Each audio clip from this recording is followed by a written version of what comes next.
கிரியாஸின் அதிரடி ஆடி சேல் 70% வரை தள்ளுபடி. கிரியாஸ், இது நம்ம ஃபேமிலி.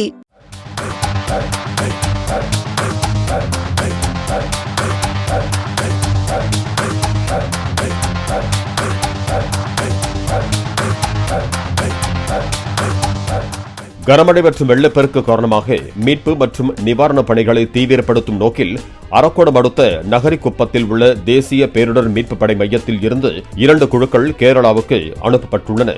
தலா 30 பேர் அடங்கிய 2 குழுக்கள் மழையால் பாதிக்கப்பட்ட கோட்டயம், திருச்சூர் ஆகிய மாவட்டங்களில் மாநில நிர்வாகம் மற்றும் மாநில பேரிடர் மேலாண்மை ஆணையத்துடன் இணைந்து மீட்பு, தேடுதல் மற்றும் நிவாரணப் பணிகளில் ஈடுபட இருக்கிறார்கள்.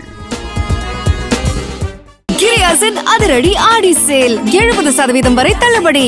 கிரியாஸ், இது நம்ம ஃபேமிலி.